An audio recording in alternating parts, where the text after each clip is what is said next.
My name is Brent. I've been working in the film industry for about a decade building software for artists. Radio buttons are one of the most common things you will find in an interface. In this tutorial, we're going to go over QRadioButtons in PyQT and the most frequently used features of them. Code and a full article about it will be linked down in the description.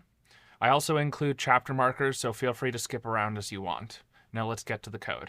We're going to start off with some base code. It's just going to be there to create a main window and then allow us to put some widgets within it. So I'm just going to speed through this. If you want a more in-depth tutorial on exactly everything that this code does, let me know down in the comments. But for now, here's a speed run of what code we have. So up at the top, we have some imports to some of the things that we're going to be using below. We subclass the QMain window so that we can create our own window to add things to, and we call it main window. And then we override the init method running super and set the window title as my QRadioButton window. We create the layout that we're going to be using as the main layout. In this case, it's a QVBox layout. If you haven't worked with layouts before, I've got a full tutorial covering them. It's going to be linked above as well as down in the description.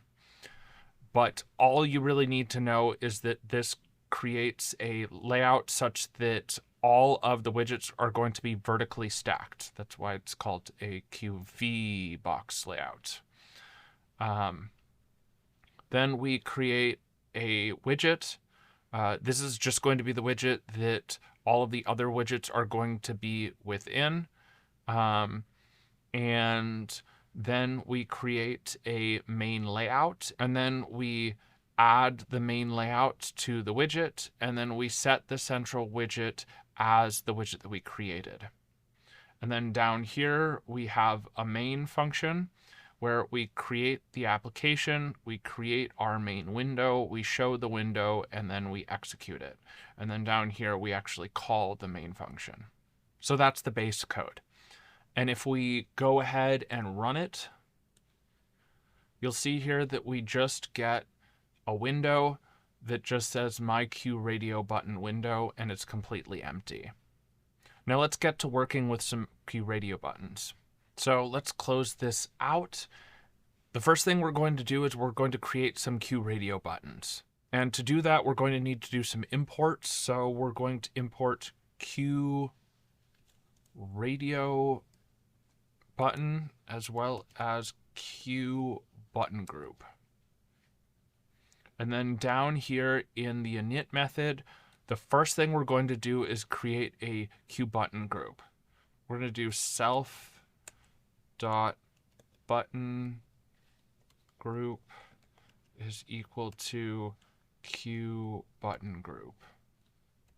And then we're going to create 3 radio buttons. Self.RadioButton1 is equal to QRadioButton. And the text that we want next to the radio button is Apple.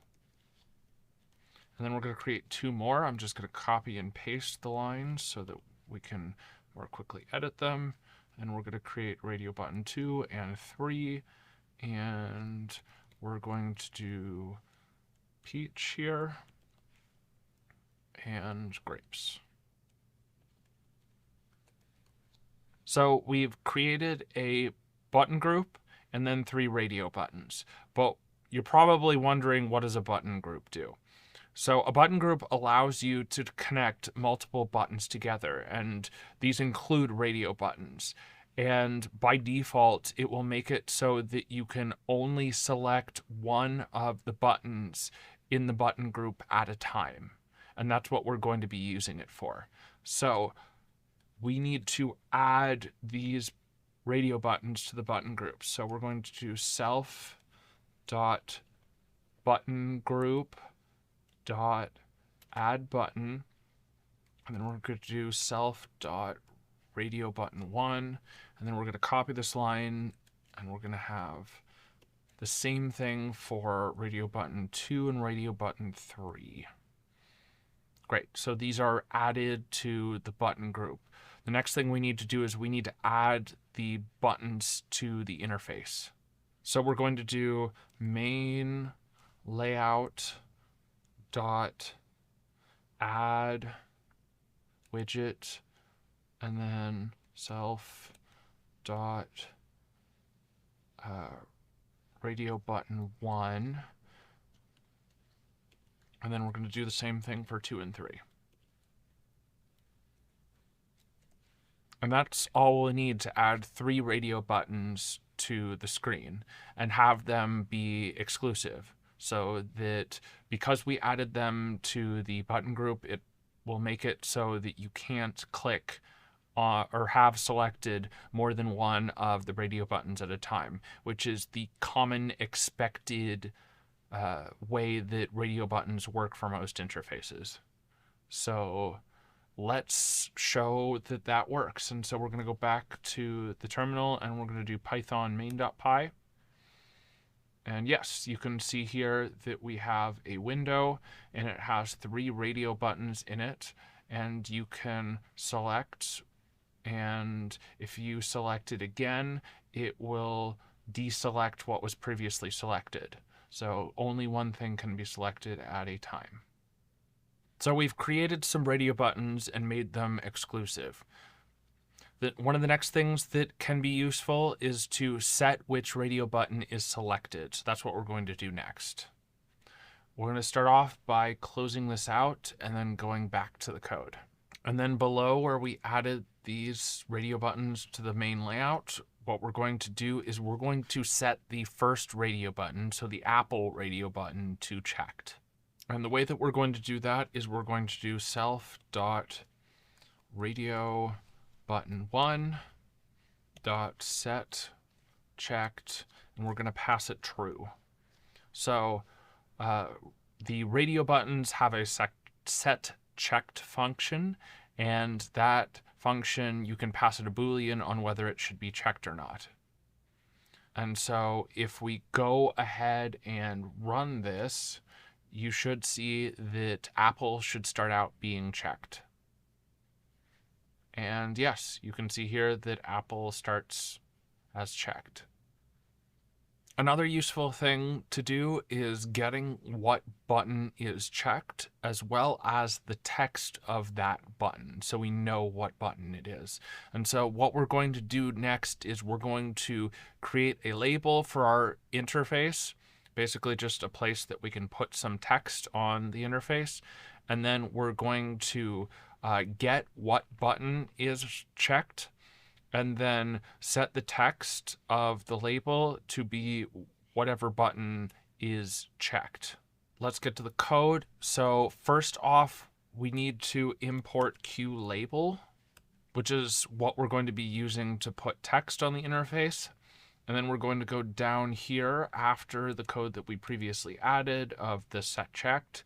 And then we're going to do self.label is equal to QLabel. And then we're going to set what the text is going to be of that label. And so it's going to be selected radio button, colon, and then we're going to format this string to add what the button is. So what we're going to do is we're going to get the first get the button that is checked. And so the way you do that with button groups is self.buttongroup.checked button. And so that's how we get the checked button. And now that we have the radio button that is checked, we want to get the text of it. So we can just do .text. So to recap what we have so far, we create self.label by running QLabel, and we pass it the text that we want for that label. In this case, we're passing it selected radio button, and then we're formatting the string to have the name of the radio button.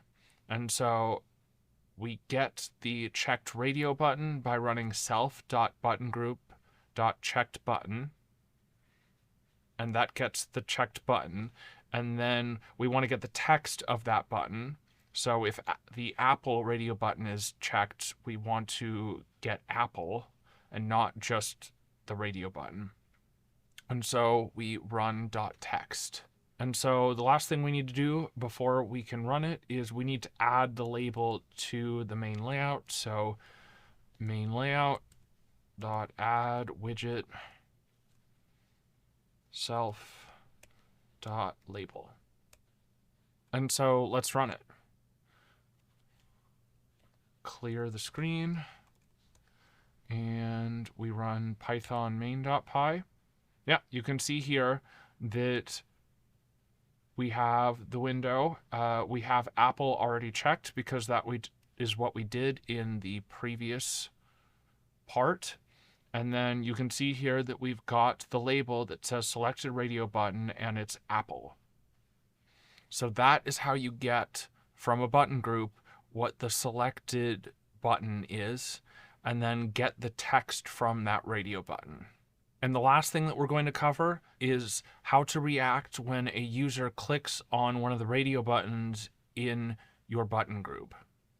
So we're going to close this out and go back to the code.